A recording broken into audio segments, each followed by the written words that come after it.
ಬಾಯಿಗೆ ಬಂತು ಎಲ್ಲಿಗೆ ಬಂತು 47ರ ಸ್ವಾತಂತ್ರ್ಯ ಜನಗಳ ತಿನ್ನುವ ಬಾಯಿಗೆ ಬಂತು 47ರ ಸ್ವಾತಂತ್ರ್ಯ 47ರ ಸ್ವಾತಂತ್ರ್ಯ. ಇವತ್ತು ಒಂದು ನನ್ನ ಸ್ಟೇಷನಲ್ಲಿ ಕೂರಿಸ್ಬಿಟ್ಟು ಕರ್ದ್ಬಿಟ್ಟು ನನ್ನ ಸ್ಟೇಷನಲ್ಲಿ ಹೋಗಿ ಅವ್ರು ಕರೆದ್ರೆ ಹೋಗ್ಬೇಕಲ್ವಾ? ನಾನು ಅಲ್ಲಿ ಹೋಗಿ ನಾನು ಮಾತಾಡಕ್ ಹೋದ್ರೆ ಇಲ್ಲಿ ಬಂದು ಬೀಗ ಹಾಕ್ಸಿದ್ದಾನೆ. ನೀವು ಎಲ್ಲಿರ್ಬೇಕು? ನಾನು ಹೇಳ್ರಿ ನೀವು. ಅಯ್ಯೋ ದೇವರೇ, ನೀನು ಇದ್ದರೆ ಇಂಥ ಜನ್ಮ ಪಾಪಿಗೂ ಕೊಡಬೇಡ. ಪಕ್ಕದಲ್ಲಿ ಇದ್ದಾನಲ್ಲ ಅಂದ್ಬಿಟ್ಟು ಮಾಡ್ಕೊಟ್ರು. ನಮ್ಮ ಯಜಮಾನ್ರು ಮಾಡಿದ್ರು. ಅವ್ರು ಕುಡ್ಸಿ ಮಾಡಿ ಎಲ್ಲ ಮಾಡ್ಬಿಟ್ಟ. ಎಲ್ಲಿ ಹೋಯಿತಯ್ಯ ನ್ಯಾಯ ನೀತಿ ಧರ್ಮ? ಕಾಲ್ ಹಿಡ್ಕೊಳ್ಳೋ ಲೆವೆಲ್ಗೆ ಹೋಗಿದ್ದಕ್ಕೆ ಕಂಪ್ಲೇಂಟ್ ಕೊಟ್ಟು ನೋಡೋಣ. ನಾನು ಆ ಕಂಪ್ಲೇಂಟ್ ಕೊಟ್ಕೊಂಡು ಕುತ್ಕೊಂಡ್ರೆ ಇಲ್ಲೆಲ್ಲ ನೋಡಿ ಇವಾಗೆಲ್ಲ ಎತ್ತಾಕೊಂಡು ಹೋಗೋರಲ್ಲ ಸರ್. ಬೀಗ ಹಾಕಿದಾರೆ, ವೆಲ್ಡ್ ಎಲ್ಲ ಮಾಡಿಸಿದಾರೆ. ನಾನೇನ್ ಮಾಡ್ಬೇಕು ಸರ್? ಇವಾಗ ಇದುವರೆಗೂ ಬರ್ಲಿಲ್ಲ ಅವರು. ದೇಶದ ಕತೆ ಇಷ್ಟೇ ಕಣಮ್ಮ, ಇಲ್ಲಿ ಚಿಂತೆ ಮಾಡಿ ಲಾಭ ಇಲ್ಲಮ್ಮ. ನ್ಯಾಯದ ಮನೆಗೀಗಲು ಎರಡೆರಡಂತೆ ಬಾಗಿಲು, ಮುಂದೆ ಹೋಗಿ ಹಿಂದೆ ಬರು. ಇನ್ಸ್ಪೆಕ್ಟರ್ಗೆ ಸರ್ ಹಿಂಗ್ ಬೀಗ ಹೊಡಿತಾ ಇದಾರಂತೆ, ನಂಗೆ ನ್ಯಾಯ ಕೊಡ್ಸಿ ಬನ್ನಿ ಆಕ್ಷನ್ ತಗೊಳ್ಳಿ ಅಂತ ಹೇಳಿದ್ರೆ ಏನ್ ಆಕ್ಷನ್? ಮೊಣ್ ತಿಂತಿದ್ದ ಅವತ್ತೇ ಕೇಳಕ್ಕಾಗ್ಲಿಲ್ವಾ? ಪೊಸಿಷನ್ ಅಲ್ಲಿ ಸುಳ್ಳು ಹೇಳ್ತಿದ್ದ, ನನ್ ಕಿವಿಗೆ ಹೂವಾಡ್ತಾ ಇದೀಯಾ? ಏನ್ ಬುದ್ಧಿ ಇಲ್ವಾ? ನನಗ್ ಕತೆ ಹೇಳಕ್ ಬರ್ಬೇಡ ಅಂತ ಎಲ್ಲ ಮಾತಾಡ್ತಾರೆ ಸರ್. ಇವಾಗ ನರೇಂದ್ರ ಅಂತ ಅಲ್ಲಿ ನೆಲಮಂಗಲ ಗ್ರಾಮಾಂತರ ಪೊಲೀಸ್ ಠಾಣೆ.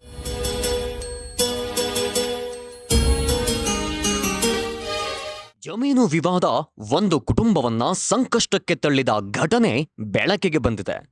ಬೆಂಗಳೂರು ಗ್ರಾಮಾಂತರ ಜಿಲ್ಲೆಯ ನೆಲಮಂಗಲ ತಾಲೂಕಿನ ಅರಳಸಂದ್ರ ಗ್ರಾಮದ ಸರ್ವೆ ನಂಬರ್ 89/3ರಲ್ಲಿ ಇರುವ 20 ಗುಂಟೆ ಜಮೀನು ಮತ್ತು ಮನೆ ಸಂಬಂಧಿಸಿದ ವ್ಯವಹಾರ ಇದೀಗ ಗಂಭೀರ ವಿವಾದಕ್ಕೆ ತಿರುಗಿದೆ. ಜಮೀನು ಮಾಲೀಕರಾದ ಪದ್ಮಾ ಹಾಗೂ ಅವರ ಮಗಳು ಭಾಗ್ಯ ಅವರ ಹೇಳಿಕೆಯ ಪ್ರಕಾರ 19 ಫೆಬ್ರವರಿ 2016ರಂದು ಮಗಳ ಮದುವೆಗಾಗಿ ಜಮೀನು 26 ಲಕ್ಷ ರೂಪಾಯಿಗೆ ಮಾರಾಟ ಮಾಡಲಾಗಿದೆ. ಈ ವೇಳೆ 10 ಲಕ್ಷ ರೂಪಾಯಿ ನಗದು ನೀಡಲಾಗಿದ್ದು, ಉಳಿದ ಹಣಕ್ಕೆ 2 ಚೆಕ್ ನೀಡಲಾಗಿದೆ ಎಂದು ಆರೋಪಿಸಲಾಗಿದೆ. ಆದರೆ ರಿಜಿಸ್ಟ್ರೇಷನ್ ನಂತರ ಖರೀದಿದಾರ ರಿಯಲ್ ಎಸ್ಟೇಟ್ ಉದ್ಯಮಿ ಡಾಲರ್ಸ್ ಕಾಲೋನಿ ನಿವಾಸಿ ಅರುಣ್ ತಮ್ಮ ಹೆಸರಿಗೆ ಆಸ್ತಿ ವರ್ಗಾವಣೆ ಮಾಡಿಕೊಂಡು ಉಳಿದ ಹಣ ನೀಡಿಲ್ಲ ಎಂದು ಪದ್ಮಾ ಮತ್ತು ಆಕೆಯ ಮಗಳು ಭಾಗ್ಯ ಆರೋಪಿಸಿದ್ದಾರೆ. ಇತ್ತ ರಿಯಲ್ ಎಸ್ಟೇಟ್ ಉದ್ಯಮಿ ಅರುಣ್ ಖರೀದಿಸಿದ ಜಮೀನು ಸ್ವಾಧೀನಕ್ಕೆ ಬಿಡ್ತಾ ಇಲ್ಲ ಎಂದು ಆರೋಪಿಸಿ ನೆಲಮಂಗಲ ಗ್ರಾಮಾಂತರ ಪೊಲೀಸ್ ಠಾಣೆಗೆ ದೂರು ನೀಡಿದ್ದಾರೆ. ದೂರು ಹಿನ್ನೆಲೆ ತಾಯಿ ಮಗಳು ಪೊಲೀಸ್ ಠಾಣೆಗೆ ತೆರಳಿದ್ದ ವೇಳೆ ಅವರು ವಾಸಿಸುತ್ತಿದ್ದ ಮನೆಯ ಬಾಗಿಲನ್ನ ಮುಚ್ಚಿ ವೆಲ್ಡಿಂಗ್ ಮಾಡಲಾಗಿದೆ ಎಂದು ಕುಟುಂಬ ಆರೋಪಿಸಿದೆ. ಪೊಲೀಸ್ ವಿಚಾರಣೆ ಮುಗಿಸಿ ಮನೆಗೆ ಮರಳಿದ ತಾಯಿ ಮಗಳಿಗೆ ಮನೆಗೆ ಪ್ರವೇಶಿಸಲು ಸಾಧ್ಯವಾಗದೆ ಆಘಾತ ಉಂಟಾಗಿದೆ. ಬಾಗಿಲು ಬಳಿ ಕೂತು ನ್ಯಾಯಕ್ಕಾಗಿ ಆಗ್ರಹಿಸುತ್ತಾ ಪೊಲೀಸರ ಮೇಲೂ ನಿರ್ಲಕ್ಷ್ಯದ ಆರೋಪ ಮಾಡಿದ್ದಾರೆ.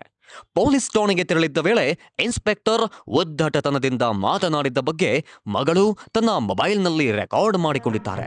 ದೇಶದ ಕತೆ ಇಷ್ಟೇ ಕಣಮ್ಮ, ಇಲ್ಲಿ ಚಿಂತೆ ಮಾಡಿ ಲಾಭ ಇಲ್ಲಮ್ಮ. ನ್ಯಾಯದ ಮನೆಗೀಗಲು ಎರಡೆರಡಂತೆ ಬಾಗಿಲು, ಮುಂದೆ ಹೋಗಿ ಹಿಂದೆ ಬರು. ಈ ಘಟನೆ ಮೀಸಲು ಕ್ಷೇತ್ರದಲ್ಲಿರುವ ದಲಿತ ಕುಟುಂಬಕ್ಕೆ ಅನ್ಯಾಯವಾಗಿದ್ಯಾ ಎಂಬ ಪ್ರಶ್ನೆ ಎಬ್ಬಿಸಿದೆ. ಪ್ರಕರಣ ಸಂಬಂಧ ತನಿಖೆ ಮುಂದುವರೆದಿದೆ. ಸ್ಥಳೀಯರು ಘಟನೆ ಕುರಿತು ಆಕ್ರೋಶ ವ್ಯಕ್ತಪಡಿಸಿದ್ದು ನ್ಯಾಯ ಒದಗಿಸುವಂತೆ ಆಗ್ರಹಿಸಿದ್ದಾರೆ. ಯಾರು ಮಾಡ್ತಾರೆ ಸರ್? ದುಡ್ಡು ಅಂತ ಬಂದಾಗ ದುಡ್ಡು ಸಿಕ್ಕರೆ ಯಾರಿಗೆ ಏನಾದರೂ ಪರವಾಗಿಲ್ವಲ್ಲ ಸರ್? ಅವ್ರಿಗೆ ದುಡ್ಡು ಸಿಕ್ಕುತ್ತೆ, ಇವ್ರಿಗೆ ಜಮೀನು ಸಿಗುತ್ತೆ. ನಾವು ಬೀದಿಗೆ ಬೀಳ್ತಾ ಇದ್ದೀವಿ ಸರ್. ಇವಾಗ ಅವ್ರಿಗೆ ನೋಡಿದ್ರೆ ರಾಜಕೀಯದವ್ರು ಗೊತ್ತು, ಅದ್ಯಾರೋ ಕಾಂತರಾಜು ಅನ್ನೋರೆಲ್ಲ ಹೆಲ್ಪ್ ಮಾಡ್ತಾರಂತೆ. ಅವ್ರಿಗೆ ಅವತ್ತಿಂದ ಅವರು ಪರಿಚಯದಲ್ಲೇ ಇದ್ದಾರೆ, ಅರುಣ್ ಕುಮಾರ್ ಅನ್ನೋರು. ಅವ್ರ ಸಪೋರ್ಟ್ ತೊಗೊಂಡು ಯಾರಿಗೆ ಏನು ಬೇಕನೋ ಹಿಂಗೆ ಮಾಡ್ತಾರೆ. ಇಲ್ಲಿ ಈ ಊರಲ್ಲಿ ಎಷ್ಟೊಂದು ಜನಕ್ಕೆ ನಾನು ಇನ್ನೂ 1-2-3 ತೋರಿಸ್ತೀನಿ ಸರ್. ಅವರೆಲ್ಲರಿಗೂ ಇವನು ಅರುಣ ಅನ್ನೋನು ಮೋಸ ಮಾಡಿದಾನಂತೆ. ಅವರು ಹುಡ್ಕಾಡ್ತಾರೆ. ಅದಕ್ಕೆ ಇವ್ನು ಊರು ಬಿಟ್ಟೋಗಿ ಬೆಂಗಳೂರಿಗೆ ಸೇರ್ಕೊಂಡಿದ್ದಾನೆ. ಇವಾಗ ಇಲ್ಲಿರೋನು ಇವಾಗ ಇಲ್ಲಿಲ್ಲ, ಮದುವೆ ಮಾಡ್ಕೊಂಡು ಊರಿಗೆ ಹೋಗ್ಬಿಟ್ಟವನೆ ಬೆಂಗಳೂರಿಗೆ, ಯಾರಿಗೂ ಸಿಕ್ದಂಗೆ. ನಮಗೆ ನಾನು ಇವಾಗ ಇಲ್ಲಿ ಬೀಗ ಹೊಡಿತಾ ಇದ್ದಾರೆ ಅಂತ ಗೊತ್ತಾಗ್ತಿದ್ದಂಗೆ ನನಗೆ ಫೋನ್ ಬಂತು ಸರ್. ನಮ್ಮ ಅತ್ತೆ ಮಗಳು ಫೋನ್ ಮಾಡಿದ್ಲು, ಹಿಂಗೆ ಮಾಡ್ತಾ ಇದ್ದಾರೆ, ಎಲ್ಲ ಎತ್ತಾಕೊಂಡು ಹೋಗ್ತವ್ರೆ ಅಂತ. ನಾನು ಹಂಗೆ ಇನ್ಸ್ಪೆಕ್ಟರ್ಗೆ ಸರ್ ಹಿಂಗೆ ಬೀಗ ಹೊಡಿತಾ ಇದ್ದಾರಂತೆ, ನಂಗೆ ನ್ಯಾಯ ಕೊಡಿಸಿ ಬನ್ನಿ ಆಕ್ಷನ್ ತಗೊಳ್ಳಿ ಅಂತ ಹೇಳಿದ್ರೆ ಏನು ಆಕ್ಷನ್ನು? ಮೊಣ್ ತಿಂತಿದ್ದ ಅವತ್ತೇ ಕೇಳೋಕ್ಕಾಗಲಿಲ್ವಾ? ಪೊಸಿಷನಲ್ಲಿ ಸುಳ್ಳು ಹೇಳ್ತಿದ್ದ, ನನ್ನ ಕಿವಿಗೆ ಹೂವಾಡ್ತಾ ಇದೆಯಾ? ಸುಮ್ಮನೆ ಹೋಗ ಆ ಕಡೆಗೆ. ಏನು ಬುದ್ಧಿ ಇಲ್ವಾ? ನನಗೆ ಕತೆ ಹೇಳಕ್ಕೆ ಬರಬೇಡ ಅಂತೆಲ್ಲ ಮಾತಾಡ್ತಾರೆ ಸರ್ ಇವಾಗ. ಹಾಂ, ಇನ್ಸ್ಪೆಕ್ಟ್ರೇನೆ ನರೇಂದ್ರ ಅಂತ, ಬೆಂಗಳೂರು ಗ್ರಾಮಾಂತರ ಪೊಲೀಸ್ ಠಾಣೆಯಲ್ಲಿ, ಅಲ್ಲಿ ನೆಲಮಂಗಲ ಗ್ರಾಮಾಂತರ ಪೊಲೀಸ್ ಠಾಣೆಯಲ್ಲಿ ಹೋಗಿದ್ರೆ ಬೆಳಿಗ್ಗೆ ಹಂಗೆ ಬಂದರು ಸರ್. ಸ್ಪಾಟಿಗೆ ಬಂದೇ ಇಲ್ಲ ಸರ್. ನಾನು ಬರಬೇಕು ಅಂದರೆ ನೋಡೋಣ ಒಂದು ಮಾತೇ ಆಡ್ತಾ ಇಲ್ಲ ಸರ್. ಏನೋ ಬರ್ಕೊಂಡು ಕೂತಿದ್ರು ಸರ್. ಆ್ಯಕ್ಷನ್ ತೊಗೊಳ್ಳಿ, ಬನ್ನಿ ಸರ್, ಯಾರನ್ನ ಕಳಿಸಿ ನಾನು ಹೋಗ್ತೀನಿ ಅಂದರೆ ಹ್ಞೂ ಅಂತ ಮಾತಾಡ್ತಾ ಇದ್ದಾರೆ. ಏನು ಮಾತೇ ಬರಲಿಲ್ಲ. ಕೊನೆಗೆ ಸರ್ ನಾನು ಕಾಲು ಹಿಡ್ಕೊಳ್ಳೋ ಲೆವೆಲ್ಗೆ ಹೋಗಿದ್ದಕ್ಕೆ ಕಂಪ್ಲೇಂಟ್ ಕೊಟ್ಟು ನೋಡೋಣ. ನಾನು ಆ ಕಂಪ್ಲೇಂಟ್ ಕೊಟ್ಕೊಂಡು ಕೂತ್ಕೊಂಡ್ರೆ ಇಲ್ಲೆಲ್ಲ ನೋಡಿ, ಇವಾಗೆಲ್ಲ ಎತ್ತಾಕೊಂಡು ಹೋಗೋರಲ್ಲ ಸರ್. ಬೀಗ ಹಾಕಿದ್ದಾರೆ, ಇವಾಗ ವೆಲ್ಡೆಲ್ಲ ಮಾಡಿಸಿದ್ದಾರೆ. ನಾನೇನು ಮಾಡ್ಬೇಕು ಸರ್ ಇವಾಗ? ಇದುವರೆಗೂ ಬರಲಿಲ್ಲ ಅವರು. ನಾನು ಹೋದರೆ ಅದಕ್ಕೂ ನಾನು ತೋರಿಸ್ತಾ ಇರೋ ಸಾಕ್ಷಿ ನೋಡೋಕ್ಕೂ ರೆಡಿ ಇಲ್ಲ ಸರ್ ಅವರು.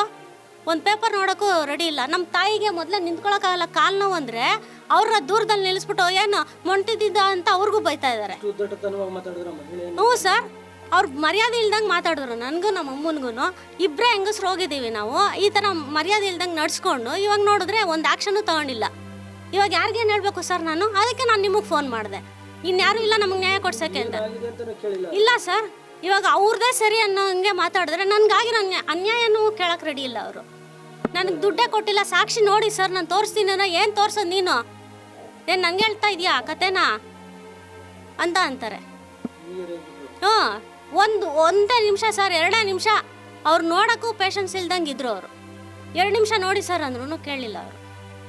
ಅಷ್ಟರಲ್ಲೇ ಅವರು ಆಚೆ ಕುಣಿಸೋ ನೋಡೋಣ ಅರುಣ ಬರಲಿ ಅಂದರು.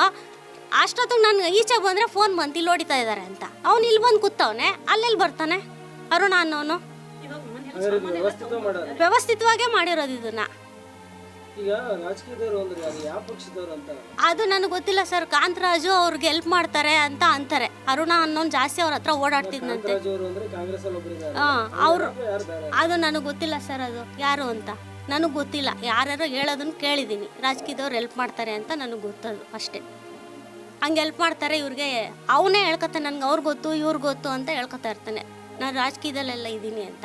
ಅವ್ನು ಮೊದಲು ಪಂಚಾಯತಿ ಸದಸ್ಯ ಆಗಿದ್ದ, ಅವಾಗ 10 ವರ್ಷದ ಹಿಂದೆ. ಅರುಣ ಅನ್ನೋನು ಸದಸ್ಯ. ಪಂಚಾಯತಿ ಸದಸ್ಯ ಇದೆ ಅಳಸಂದ್ರ ಗ್ರಾಮ, ಆನಂದ್ ನಗರ.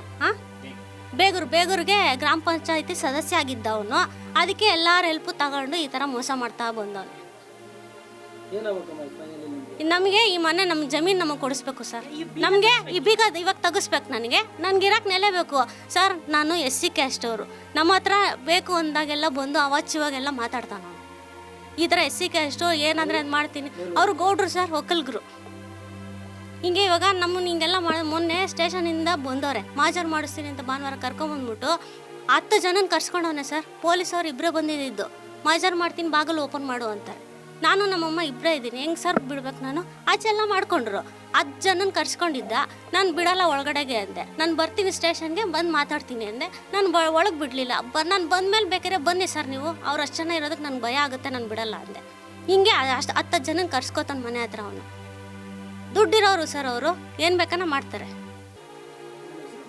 ನಾನು ಭಾಗ್ಯ ಅಂತ ಸರ್. ಇವಾಗ ನನಗೆ ನನ್ನ ಮನೆ ಬೀಗ ತೆಗಿಸ್ಬೇಕು ಸರ್, ಇಲ್ಲ ಅಂದರೆ ಆಗಲ್ಲ. ನಾನು ಇನ್ನೆಲ್ಲಿ ಬೀಳಬೇಕು? ನಮ್ಮ ತಾಯಿ ಮೊದಲೇ ಏಜ್ ಆಗಿದೆ, ಅವ್ರಿಗೂ ಕಾಲು ನೋವು, ಅವ್ರಿಗೆ ಇವಾಗಲೂ ಹುಷಾರಿಲ್ಲ. ಮೊನ್ನೆ ಎಲ್ಲ ಸಿದ್ಧಾರ್ಥ ಹಾಸ್ಪಿಟ್ಲಿಗೆ ಕರ್ಕೊಂಡು ಹೋಗಿ ಬಂದಿದ್ದೀನಿ ಸರ್ ನಾನು ಅವ್ರನ್ನ. ಹೋಗ್ಬಿಟ್ಟು ಈ ಥರ ನನಗೆ ತೊಂದರೆ ಕೊಡ್ತಾ ಇದ್ದಾರೆ. ನನ್ನ ಮನೆ ನಾನು ಬೀಗ ತಕ್ಕೊಂಡು ಕಾಲು ಏಟಾಗಿ ಹೋಗಿತ್ತು. ಬೇಕಾದರೆ ಅದು ಪ್ರೂಫ್ ಕೊಡ್ತೀನಿ. ಆಪ್ರೇಷನ್ ಆಯಿತು. ಅದು ತೋರಿಸ್ಕೊಳ್ಳೋಕ್ಕೆ ಹೋಗ್ತೀನಿ, ಬರ್ತೀನಿ. ಬಂದಾಗ ಬೀಗ ತಕ್ಕೊಂಡು ಇರ್ತೀನಿ. ಕಂಪ್ಲೇಂಟ್ ಕೊಟ್ಬಿಟ್ಟು ಬಂದು ಅರುಣ ಅನ್ನೋನು ಸ್ಟೇಷನ್ಗೆ ಕರೆದ್ರು. ನಾವು ಹೋಗ್ಬೇಕು ತಾನೆ, ಸ್ಟೇಷನ್ಗೆ ಹೋದು. ಅಲ್ಲಿ ಅರುಣನ ಇದ್ದ. ಅಷ್ಟು ಬಿರಿ ನಮ್ಮ ಮನೆಗೆ ಬರ್ತಾರೆ, ಸಬ್ ಇನ್ಸ್ಪೆಕ್ಟ್ರು ಬರ್ತಾರೆ ಅಂದ್ಬಿಟ್ಟು ಇಲ್ಲಿ ಬಂದು ಇಲ್ಲಿ ಲಾಕ್ ಮಾಡಿಸಿದ್ದಾನೆ.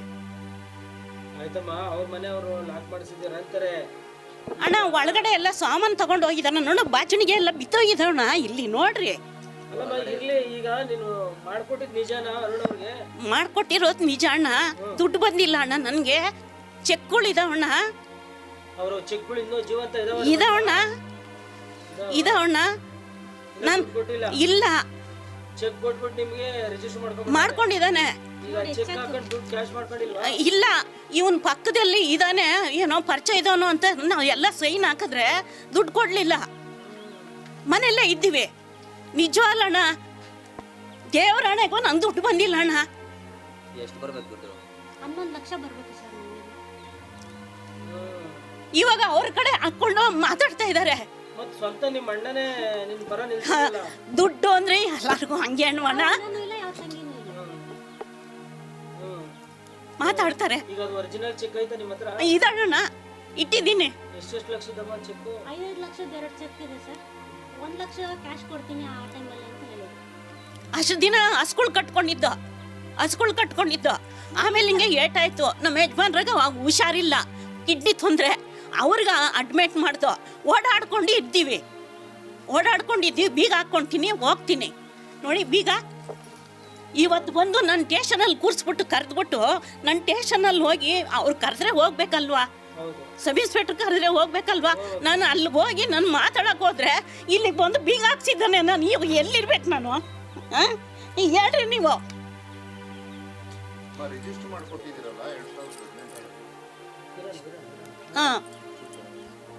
ಈಗ ಚೆಕ್ಗಳು ಐತಮ್ಮ ನಿಮ್ಮ ಹತ್ರ? ಇದವಣ್ಣ ಒರಿಜಿನಲ್ ಜೆರಾಕ್ಸ್ ಇಲ್ಲಿ ಇಟ್ಟಿದ್ದೀನಿ ಸರ್. ಒರಿಜಿನಲ್ ಇಲ್ಲಿ ಮನೇಲಿದೆ. ಮನೇಲಿ ಇಟ್ಟು ಒಟ್ನಲ್ಲಿ ನಿಮ್ಮ ಹತ್ರ ನಮ್ಮ ಹತ್ರ ಇದೆ ಸರ್. ಎಲ್ಲಿ ಇಲ್ಲಿ ಒಳಗಡೆನೇ ಇದೆಯಾ? ಅಂದ್ರೆ ಎಲ್ಲಿ ಇಟ್ಟಿದ್ದೀರಮ್ಮ? ಒರಿಜಿನಲ್ ನೋಡ್ಬೇಕು, ಎಲ್ಲ ಬಾಚ್ಕೊಂಡು ಹೋಗಿದ್ದಾರೆ. ಅವತ್ತಿಗೆ 11 ಒರಿಜಿನಲ್ ಲಕ್ಷ ಇಟ್ಟಿದ್ದೀವಿ ಅಂದ್ರೆ ಸರ್. ಹೇಳಿ ನೀವೇನೆ. ಸರ್ ಇವಾಗ ಅದಕ್ಕೆ ಅವ್ರು ಬಿಡ್ತಾ ಇಲ್ಲ. ಅವತ್ತು ಒಂದು ರೂಪಾಯಿನೂ ಕೊಟ್ಟಿಲ್ವಾ? ಅವತ್ತು 15 ಲಕ್ಷ ಕೊಟ್ಟಿದ್ದಾರೆ. ಎಷ್ಟು ಮಾಡಿಕೊಟ್ಟಿದ್ದಮ್ಮ? 20 1 ಎಕರೆ ಅಣ್ಣ, 1 ಎಕರೆ. ಅವ್ರ ಭಾಗದ 20 ಕೊಟ್ಟೆ ಅಂತಲ್ಲ? ಇಲ್ಲ ಅಣ್ಣ, ಪೇಪರ್ ಇದೆ. ಅರ್ಧ ಎಕರೆ ಬೇರೆ ಬೇರೆ ಅವ್ರದ್ದು. ಬೇರೆ ಬೇರೆ ಸರ್ವೆ ನಮ್ಮ ಒಟ್ಟಿನಲ್ಲಿ 1 ಎಕರೆ ಇದು ಇರೋದು. ಮತ್ತೆ ನಿಮಗೆ ಹೆಸರಿಗೆ ಚೆಕ್ ಕೊಟ್ಟಿರೋದು ಅದು? ಅವ್ರು ಹೇಳಿದ್ದು 25 ದುಡ್ಡು ಕೊಟ್ಟಿದೀವಿ, ಚೆಕ್ ಕೊಟ್ಟಿಲ್ಲ ಅಂತ. ಇಲ್ಲ ಅಣ್ಣ, ಬೇರೆಯವ್ರ ಹೆಸರು ಚೆಕ್ ಕೊಟ್ಟು ನಮ್ಮ ಅಪ್ಪಂಗೆ ಯಾವ ಮಾಡಿಸಿದ್ರು ಸರ್. ಬೇರೆಯವ್ರದ್ದು ಚೆಕ್ ಕೊಟ್ಬಿಟ್ಟು ಸೈನ್ ಹಾಕಿಸ್ಕೊಂಡ. ಅದು ಕ್ಯಾಶ್ ಆಗಲಿಲ್ಲ. ಬೇರೆಯವ್ರದ್ದು ಚೆಕ್ಗಳು ಅವನದಲ್ಲ. ದುಡ್ಡು ಸೆಟಲ್ಮೆಂಟ್ ಆಗ್ದಲೆ ರಿಜಿಸ್ಟ್ರೇಷನ್ ಏನು ಪಕ್ಕದಲ್ಲಿ ಇದ್ದಾನಲ್ಲ ಅಂದ್ಬಿಟ್ಟು ಮಾಡಿಕೊಟ್ರು. ನಮ್ಮ ಯಜಮಾನ್ರು ಯಾಮಾರಿದ್ರು. ಅವ್ರು ಕುಡ್ಸಿ ಮಾಡಿ ಎಲ್ಲ ಮಾಡಿಬಿಟ್ಟ ಅಣ್ಣ. ಸರ್ ನಾನು ಈ ಜಮೀನನ್ನ 2016ರಲ್ಲಿ ಪರ್ಚೇಸ್ ಮಾಡಿದ್ರು ಸರ್. 2016ರಲ್ಲಿ ಪರ್ಚೇಸ್ ಮಾಡಿ ಕ್ರಯಪತ್ರ ಮಾಡಿಕೊಂಡು ಎಲ್ಲರೂ ಬಂದು ಅವ್ರ ಫ್ಯಾಮಿಲಿ ಟ್ರೀಯಿಂದ ಏನು ನಮ್ಗೆ ಕೊಟ್ಟರು, ಮಗಳು ಮದುವೆ ಮಾಡಬೇಕಂತೇಳಿ ತೊಗೊಂಡಿದ್ದು ಸರ್. ನಮ್ಮ ಹತ್ರ ದುಡ್ಡು ತೊಗೊಂಡು ರಿಜಿಸ್ಟರ್ ಮಾಡಿದ್ದಾರೆ. ಇಲ್ಲಿ ಒಟ್ಟು ನಮ್ಮದು 3.5 ಎಕರೆ ಜಮೀನಿದೆ ಸರ್. ಅದರಲ್ಲಿ ಇವ್ರ ಹತ್ರ ತೊಗೊಂಡಿದ್ದು ಈ ನಂಬರ್ ಬಂದು 20 ಗುಂಟೆ ಬರುತ್ತೆ ಅಷ್ಟೇ ಸರ್. 89/3 ಅಂತೇಳಿ. ಅದಾದಮೇಲೆ ಈ ಮನೆ ಈ ಖಾತಾ ಕೂಡ ನಮ್ಮ ಹೆಸರಲ್ಲಿದೆ ಸರ್. ಇದು ಈ ಖಾತಾ ಕಾಪಿ ಸರ್. ಇವತ್ತಿಗೂ ಕೂಡ ಎಲೆಕ್ಟ್ರಿಸಿಟಿ ಬಿಲ್ಲಿಂದ ಹಿಡಿದು ಎಲ್ಲ ನಮ್ಮ ಹೆಸರಲ್ಲಿದೆ ಸರ್. ನಾನು ಸರ್ 2016ರಲ್ಲಿ ನಾನು ತೊಗೊಂಡಿರೋ ಸರ್. ಹೊಡೆಯೋಕ್ಕೆ ಹೋಗಿಲ್ಲ ಸರ್. ಏನೋ ಬೀಗ ನಾವು ಅವತ್ತಿಂದ ಪೊಸಿಷನ್ ಕೊಟ್ಟಿಲ್ಲ ಸರ್. ನಾವೇ ಇದ್ದೀವಿ. ಅನಂತು ಅಂತ ಅವ್ರ ಅಣ್ಣ ಇಲ್ಲೇ ಇದ್ದಾರೆ, ಅವರೇ ನೋಡ್ಕೊಂತಾರೆ ಸರ್. ಪ್ರಕಾರ ಇವರೆಲ್ಲ ಸೈನ್ ಎಲ್ಲರೂ ಸೈನ್ ಹಾಕಿದ್ದಾರೆ ಸರ್. ಇವರೇ ಬಂದು ಫೋಟೋ ಕೊಟ್ಟು ಸೈನ್ ಹಾಕಿದ್ದಾರೆ ಸರ್. ಪೇಮೆಂಟ್ ಯಾವ ರೀತಿ ಮಾಡಿದ್ದಾರೆ? ಪೇಮೆಂಟ್ ಮಾಡಿ ಎಲ್ಲ ಕ್ಯಾಶ್ ಚೆಕ್ ಎಲ್ಲ ಮಾಡಿದ್ದೀವಿ ಸರ್. ಏನಿದೆಯೋ ಅದು ಮಾಡಿದ್ದೀವಿ. ಚೆಕ್ ನಂಬರ್ ಎಲ್ಲ ಇದೆಯಾ? ಚೆಕ್ ಇಲ್ಲ ಸರ್. 16ರಲ್ಲಿ ಕ್ಯಾಶಲ್ಲೇ ಕೊಟ್ಟಿದ್ದೀವಿ ಸರ್ ನಾವು ಟೋಟಲ್.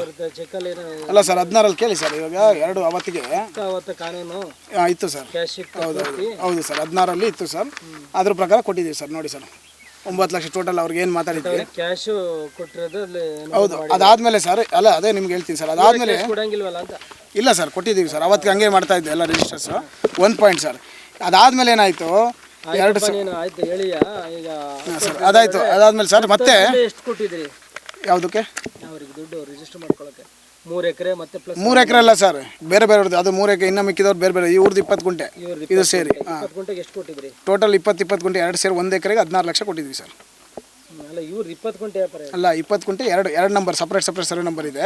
2 ಸೇರಿ 16 ಲಕ್ಷ ಕೊಟ್ಟಿದ್ವಿ ಸರ್. 16 ಲಕ್ಷ ಕೊಟ್ಟಿದ್ರೆ? ಹೌದು ಸರ್. ಅವಾಗ ಇವರೆಲ್ಲ ಬಂದು ಎಲ್ಲರೂ ಬಂದು ಫೋಟೋ ಕೊಟ್ಟು ಸೈನ್ ಹಾಕಿದ್ದಾರೆ ಸರ್, ಸಬ್ ರಿಜಿಸ್ಟರ್ ಆಫೀಸಲ್ಲಿ. ಆಯ್ತು.